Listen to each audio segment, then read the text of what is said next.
Welcome you, Nitin ji and Parag ji on this call. Wonderful milestone you have hit. I'm Anil Sharma from IPO Central. We have been covering IPO research, IPO market in India for the last 10 years, slightly over 10 years. So yeah, with the so first of all, I congratulate you for this wonderful milestone that your company has hit, and you are Thank coming up you. with an IPO. Thanks. Yeah, so let's quickly go ahead and if you could just explain to our viewers in simple words what the company's business model is, very top level kind of view, that would be great. Yeah. So thank you, Anilji. I think for having us on your platform. I think My pleasure. we'll try to be as simple as possible. Our business is not as simple, but I'll try to explain it. I think we are a product development and a manufacturing organization focused on developing our own products and marketing them. Our products are are manufactured in India, but they are, and elsewhere in the world also, but they are mainly marketed in the United States.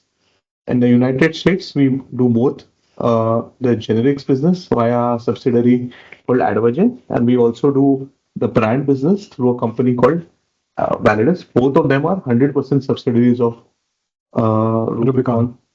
Uh, as we stand, we have three manufacturing sites in India. All of them are India. All of them have been either US FDA approved or inspected.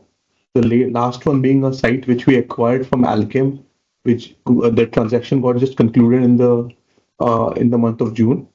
We have two R&D sites, one in Mumbai and one in Canada, Toronto. The Canadian one, interestingly, focuses on high-end drug device combinations and inhalation products. In all, 1,500 people, approximately 1,500 people work for Rubicon. Uh, we pride ourselves, Anilji, as a very science-first company. The DNA of this company is the ingrained with science, innovation, regulatory, and that's was how the company started. The company started way back in 2000 as a contract development company working for innovator companies like Merck, GSK, Novartis, and generic companies globally, focused again on the what I call is the developed markets, US and Europe. And because of that journey for first 12 years, I think we worked on various molecules, we worked on various regulatory pathways. So the company's DNA has got developed with a science-first approach. So this is just a brief about the company. Perfect. And as, All right, sir. as and Anilji, as things stand today, we have a portfolio of 81 approved product in United States, a combination of ANDAs as well as NDAs.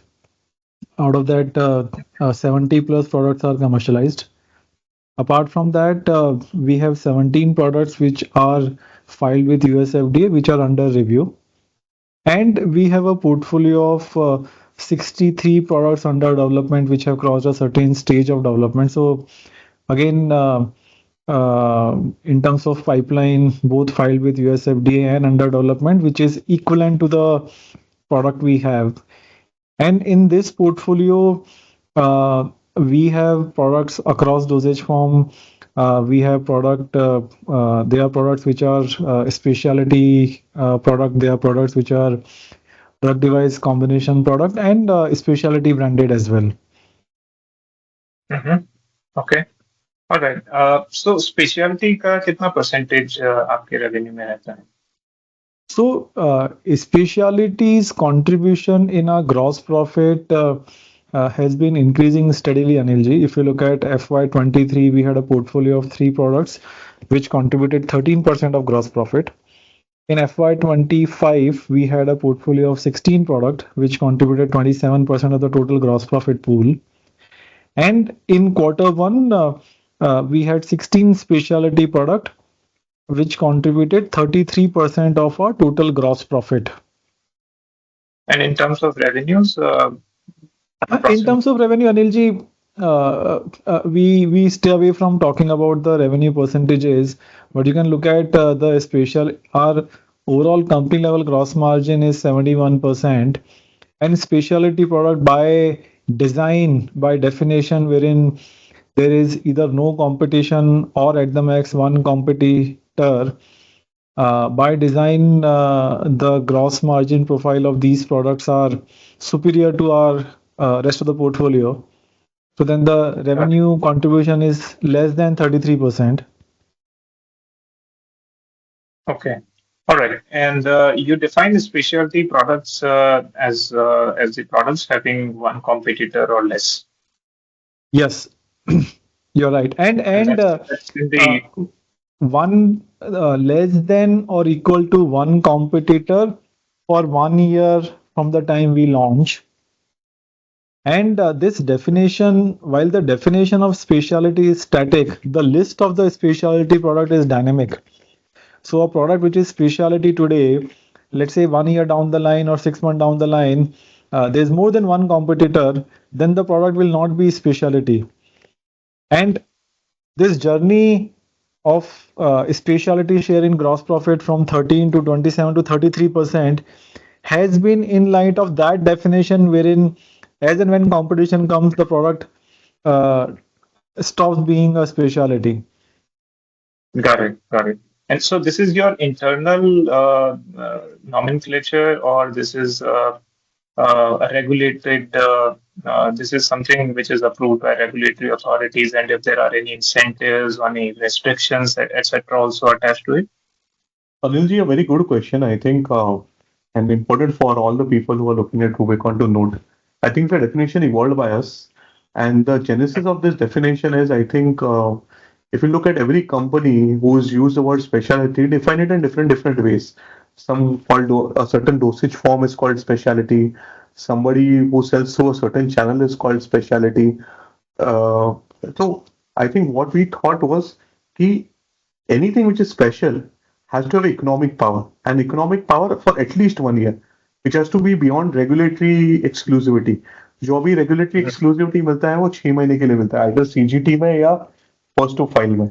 हमारा जो बार है उससे higher है. At least 1 year तो we should be the one or amongst zero or one player who should be in the market. So that is where I think this definition has been evolved by us. But आप DRHP पढ़ोगे या RHP पढ़ोगे, sorry, तो उसमें आप देखोगे Mhm. कि ऐसे opportunities है. There are certain statistics you will understand that still people are launching products with the same criteria which we have used. We have done research and there are products available. तो ऐसा भी नहीं है कि I'm preempting the question आपका कि market size is fairly decent to figure out such opportunities. And again, LG, if All you right. look at the one simple criteria is that if we are calling a product as specialty, then we should be in a position to set the price or give the price rather than taking the price from the market. So that's one Right. simple economic criteria we've applied. Fair enough. Yeah, pricing power basically, and Right. you need to have pricing power when you call it specialty. Okay, and you mentioned there is a window of 6 months exclusivity. Is that specifically for the US market or others as well? So I was mentioning that for that we are beyond that, I think sir वहाँ पे कुछ कुछ इसमें आपको regulatory CGT भी मिलता है, पर हम लोग only by getting a CGT we don't call it a specialty. We call it with our definition which is more stringent that at least it should be 1 year. So I think some of them do have CGTs which has been again quantified in our RHP, but gaining regulatory exclusivity is not the only sole goal of selecting a product. Fair enough. All right. Let's talk about something I noticed in the RHP. You seem to have focused very much on drug device business, the combination of drug and device. Could you shed some more light on this? Yeah, so I think as a part of our portfolio, I think in 2020, I think we zeroed in this idea of focusing on zero drug device combination. And from there, from 2020, we acquired a site in Canada for drug device combination, which had the R&D and the characterization capabilities for that. till today, sir, within 5 years, with the COVID in between, we've been able to get 5 product approvals. We have been able to integrate with a manufacturing facility which is world class in India, and we've been able to start generating commercial revenues in an area which is extremely difficult from a regulatory and a scientific standpoint. So that has been an area where we have focused on. Not only we have done this in terms of complex generic products, but we have also focused, sir, on using the same technology. We are looking at to use it in our validates or a branded specialty business, because we feel that nose to brain, anything which can be delivered directly past the blood-brain barrier, can actually create a lot of opportunities not only for respiratory drugs but for a lot of neurology and other drugs which can lead to faster action, either in terms of rescue medications or it could be in terms of situations where the caregiver has to quickly administer the medication.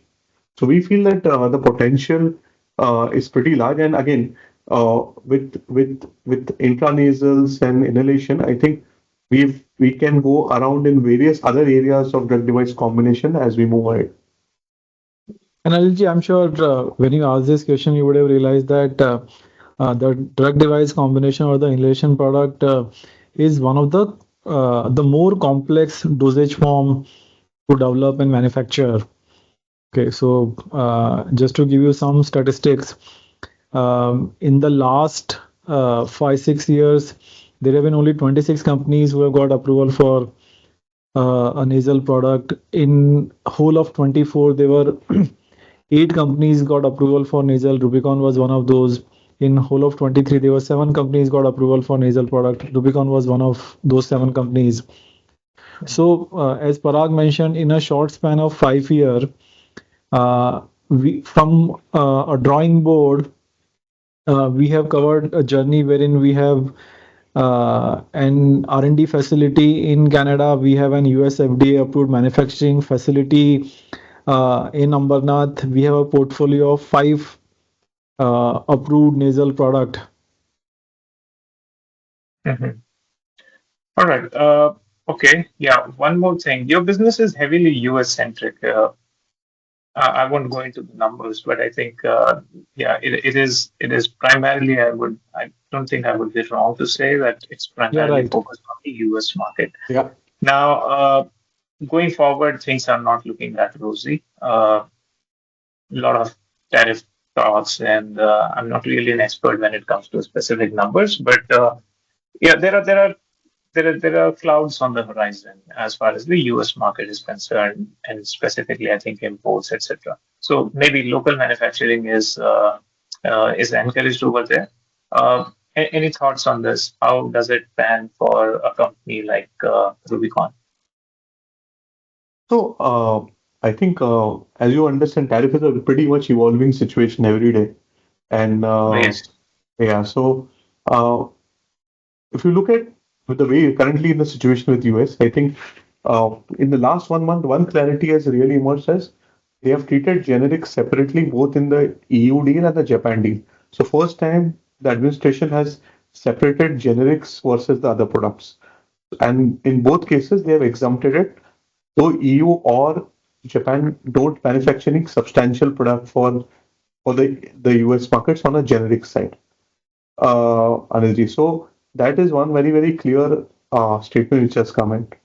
Second, I would say is that we have also, I've been in various conferences, and I think the clear point is, I think from a US standpoint on the generics, I think not lot much scope is there with manufacturers to do anything. So most of them, these tariffs will be passed on to the healthcare system.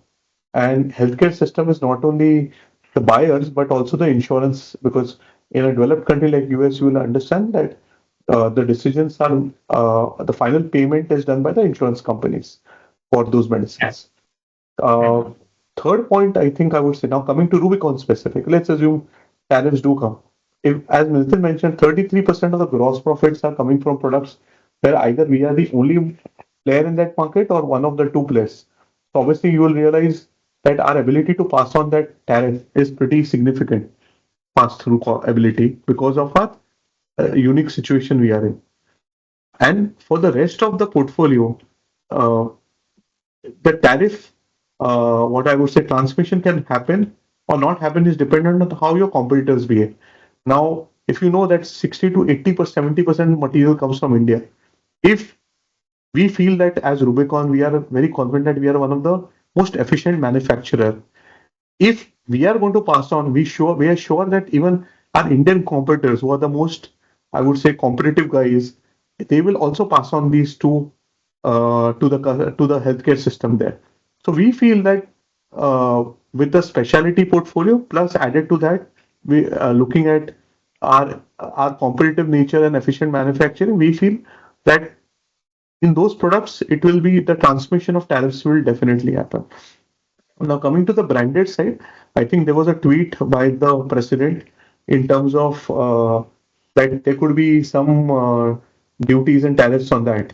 But if you look at subsequent to that, again, then they put it on hold. So I think it's a continuously evolving situation. Our job as a management, and if you believe that in the last 10, 12 years, we have been fairly agile and receptive and evolving ourselves in a market like from 2015, the US market has not been a great market for all the big Indian companies. For us, obviously, we built this business beyond 2015. So obviously, if we have done this successfully, our job as a management is to continuously evolve our strategies, identify risks, and mitigate. So as we are discussing, we obviously identify risk and keep on mitigating as they arise. All right. Yeah. Fair enough. Uh, One thing you have mentioned among the IPO objectives is that a certain amount has been earmarked for inorganic growth acquisitions, which is very interesting. Not many companies do it because this is such a gray area. One never knows beforehand what kind of opportunities are going to be there. So, yeah, what is the company's thought process on this? Uh, do you acquire for scale? Do you acquire for technology? What exactly is it? So, Anilji, if you look at our track record in the last 5 years, we have done five inorganic acquisition, and one consistent theme across those five acquisition has been that all these acquisitions have been driven by acquiring capability. We've not done any acquisition so far for scale or revenue. Okay. Hmm. The only acquisition which got us some revenue was Validus acquisition, which was primarily done for acquiring that branded specialty platform. And if you look at the revenue contribution of all the inorganic acquisition put together today is less than 5%. So, Okay. uh, so acquiring capability has been our uh, theme when it comes to acquisition, and we believe that as we move forward, that will continue. We believe there are enough and more opportunities wherein we can use inorganic acquisition as a mean to add capability at Rubicon. Mhm. And keeping that in mind, we have identified that as one of the objective of primary rates apart from repayment of debt. All right. Yeah. So when it comes to acquisitions, by having analyzed the automotive industry for like 15 years, what I have figured out is that acquisitions are a tricky area. Some of them work, some of them don't, and when they don't, especially if they are debt funded or leveraged, they fail spectacularly. Uh, so how do you go about identifying these synergies or technology or whatever the technical expertise you're looking for? But how do you look at the cultural aspect of it?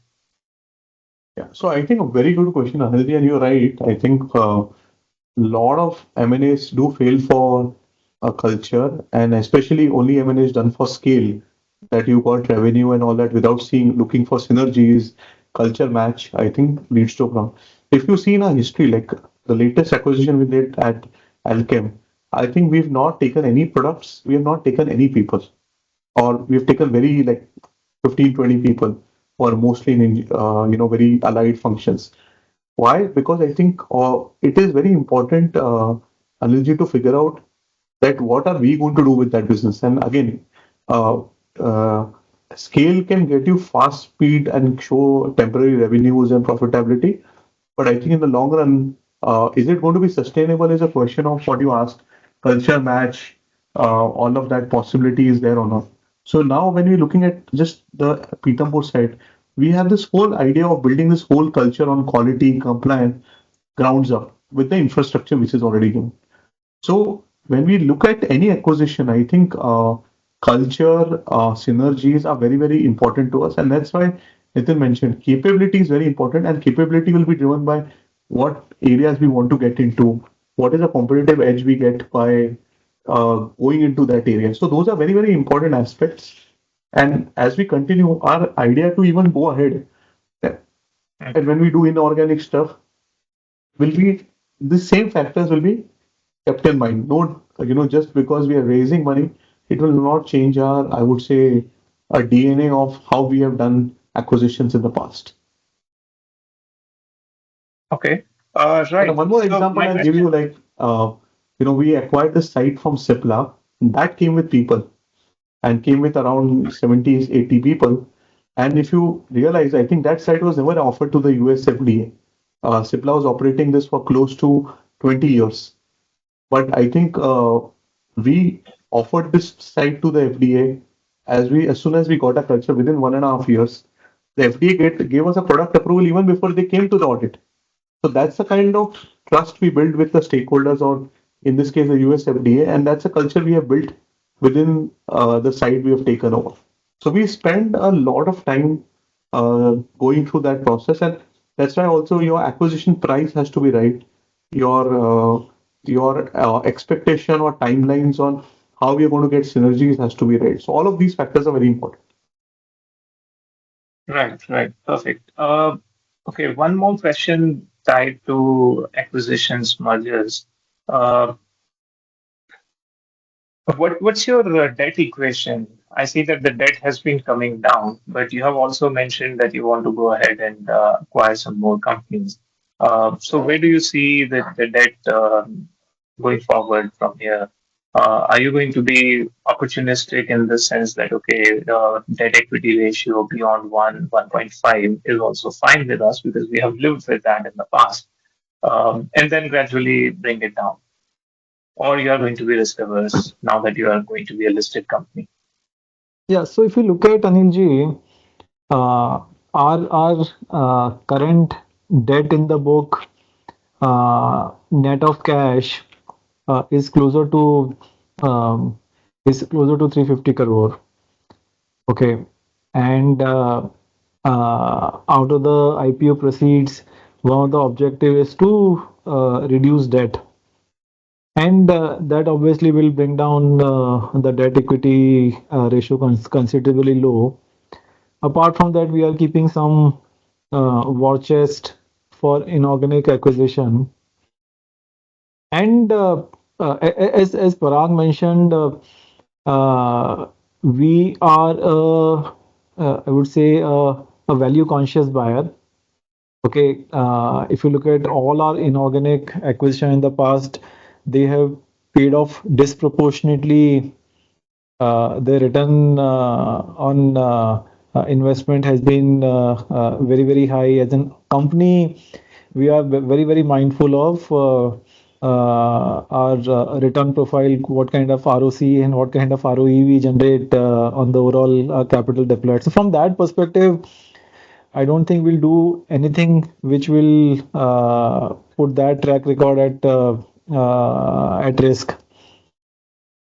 And I Got think, it. sir, one more thing I would say is one is debt to equity, one is also the coverage. I think what I think what is the potential earning we are seeing against the coverage. So whenever we've taken the bet with the debt, I think we have been our conviction has been there in what we are going ahead and what we can execute. So I think both this put together makes a decision. So whatever it is your coverage, even to cover the interest cost around that, and what is going to be the ramp up in earnings, I think that is very important. Right. Yeah. All right. I think I'm through with my set of questions. It has been wonderful interacting with both of you. Thanks once again for your time. Once again, I wish you all the best for the success of the IPO. You have a great day and a great IPO performance.